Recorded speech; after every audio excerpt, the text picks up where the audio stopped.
Hi, welcome back to this session of Paint This with Jerry Yarnell right here at the Yarnell School of Fine Art. And yes, folks, we're going to continue with this wonderful series on how to paint with watercolor. Now, we've covered quite a few things in the last 4 or 5 weeks, and I'm going to have a quick recap before we move on to the next painting, because we're going to kind of do these in sequence so you can kind of see the different processes, techniques, and all the issues that you face with watercolor.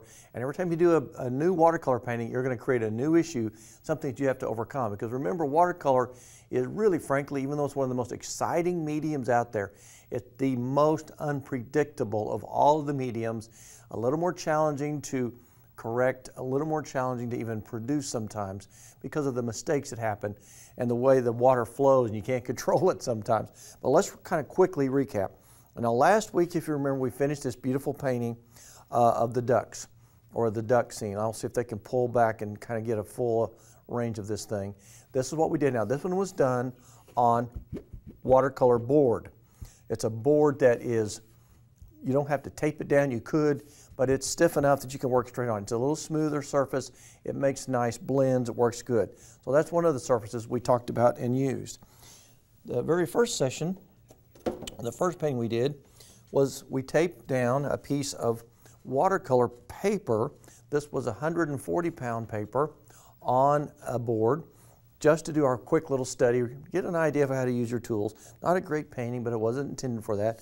But it was a lighter weight paper. It doesn't work quite as well as some of the paper we're going to use today, but I want to give you a range so that those of you that are trying this, you know, if you can't afford to buy the real high dollar paint or paper, you don't have to. There's multiple weights that you can get that really work well, and you can have a lot of fun with it. So, you know, that's why I'm showing you this, because I want everyone to be able to enjoy this. Now, the one we're going to do today is going to be 300-pound paper. Now, let me show you this. This paper, in fact, they can pull back and they can see this. This is a full sheet of 300-pound watercolor paper. When you go to your art store, you'll usually buy it like that. Then you just cut it to fit whatever shape you want. And that's what I've done today. I've just took a sheet of this.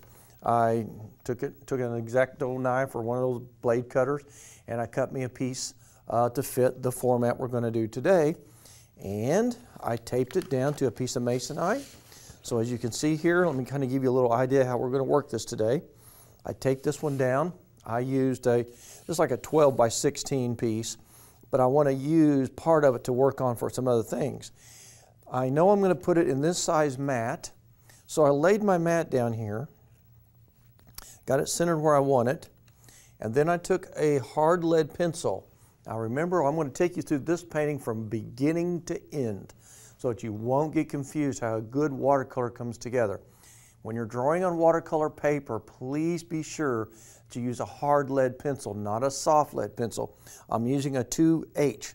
The H's mean harder leads. You get a 2B, and most of you know that's a normal writing pencil. Those are softer lead. You can get a 5B, 4B, 6B, and they just get softer and softer. But in the H series, those are usually harder leads. I just like the 2H. So when you lay this down here, then put a light sketch of the inner perimeter of your mat. So this will be what's called your image area right there.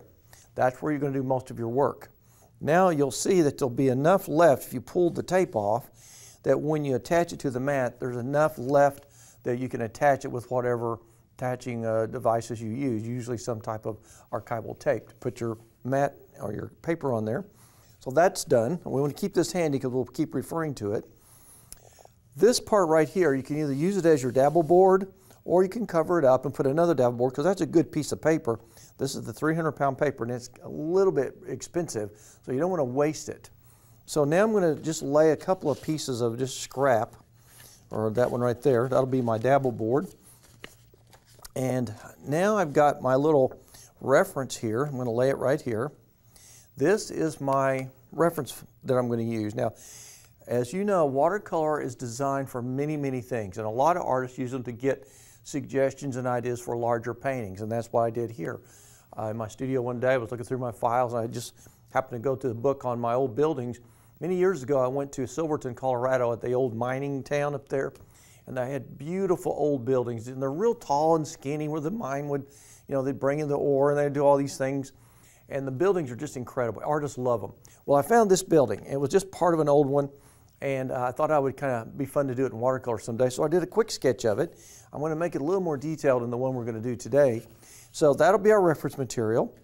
Now, let's start from scratch. I've got the paper taped with the masking tape. I've got my dabble board handy. I've got it laid out. And now I'm going to sketch it, and you can see, just for the sake of time, I've already sketched it, but I'm going to show you.